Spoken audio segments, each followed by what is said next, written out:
This is a 2010 Lincoln MKS. The radiator fans don't come on when it's cold for some reason. The engine has to warm up completely and then they come on. So I don't have air conditioning when I first start up and get going. Here's the radiator fans. This is the radiator fan control module. I've unplugged it and I've put the wires in.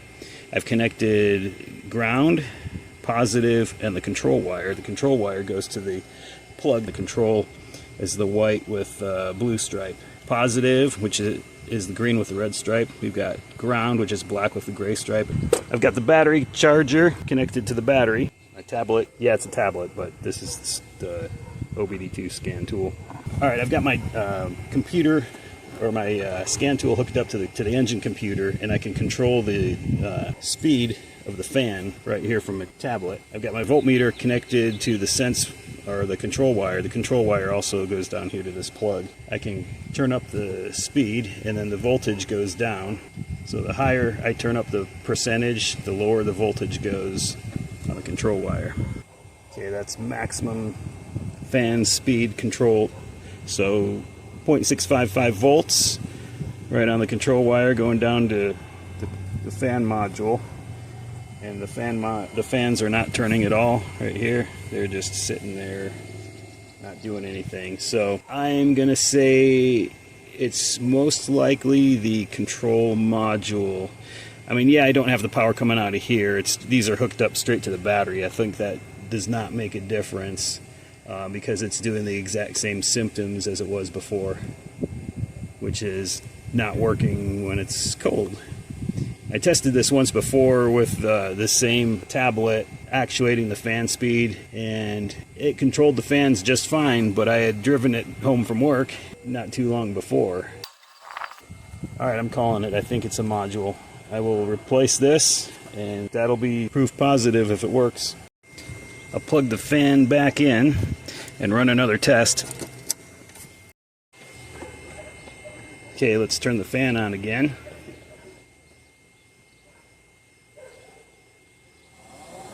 Oh, and now it works.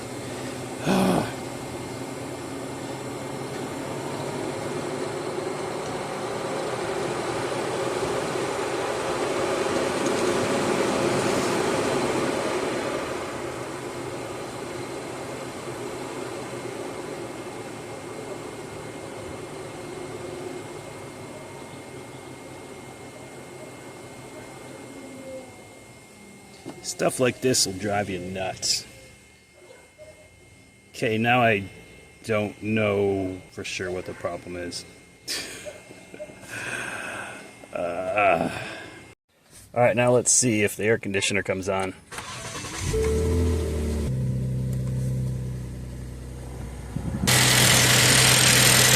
Yes, the fan comes on right now. Well, it just starts working when it wants to, I guess. I have no idea if it's like how long the power's been hooked up or what. Well, it's a bit windy, sorry about that.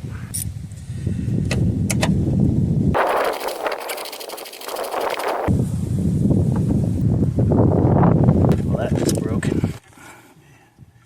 Lift this up a little bit. It's a broken clip. I just had to lift this clip up a little bit like that. Push down on that maybe. Yep.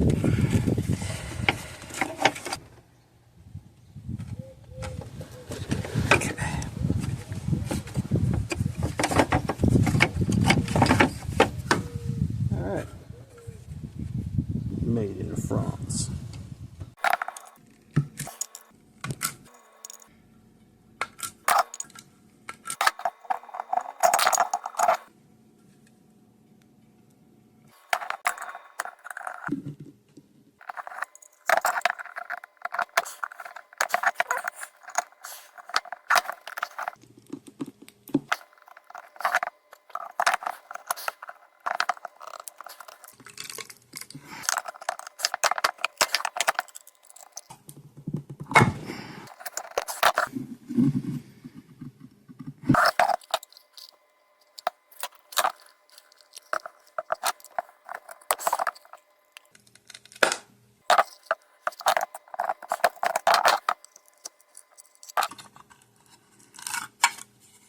Wow,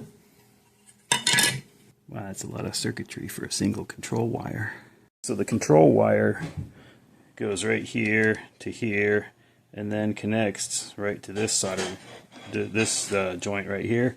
And I found a little solder ball underneath that was shorting these two terminals together, or possibly it wasn't really shorting, but it could have touched the two together and caused the thing to not work right. So we're going to remove this little solder ball, pull that out of there.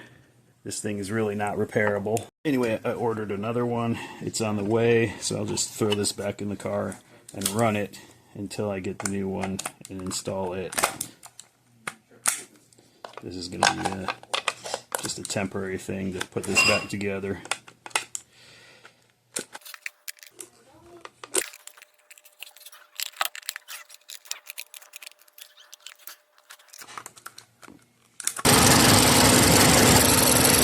What do you know? It works. That's the old one still. So I just slapped the cover back on the old one. That solder ball was probably what was causing the issue.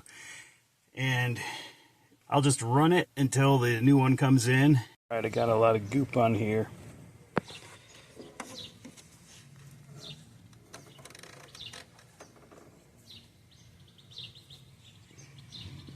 This was one of those manufacturing defects that was so rare that I doubt anyone else would have this exact same problem. It's an unfixable module. Alright. Got the new fan module here. This better be the last time I need to do this. There we go.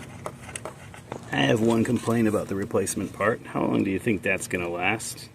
With that much play and that much gap with the water ingress. That's no good. Let's see what kind of weather sealant this has. Come on, I know you guys use your garbage cans as a workbench.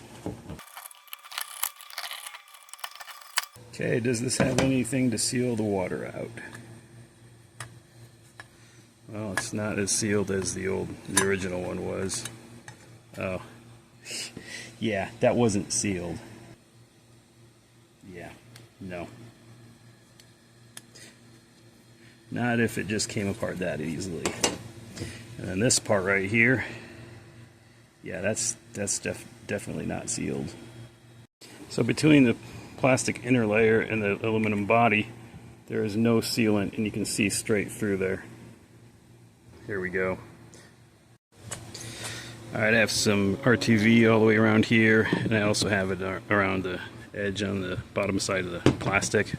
Hopefully this is adequate.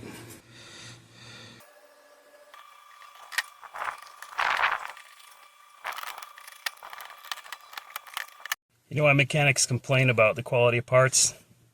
There's no waterproofing on it. Well, there wasn't until I RTV'd the crap out of it. I RTV'd the snot out of it. Yeah, that's it. If I didn't RTV it, it would have failed the first time it rained. You know, it would rain, and then you'd give it, you know, an overnight soaking in water, just like dropping a cell phone in water. You know, without waterproofing, they're done. This fan control module would have been $200 down the drain, or warranty it, you know, and they're just counting on you losing the receipt or something. Anyway, rant over. Two fans are blowing hot air. I'm just really disappointed in the quality of some of these aftermarket parts. So you can tell a huge difference by how easily the aftermarket cover came off versus how I had to struggle to get the factory units cover off. And the fact that there was only one single supplier, no other options, made it even the more frustrating. Is just unacceptable. Alright, it's been a couple of weeks since I've installed the radiator fan control module, and I've had AC consistently. I don't have to wait for it to warm up. It works great, so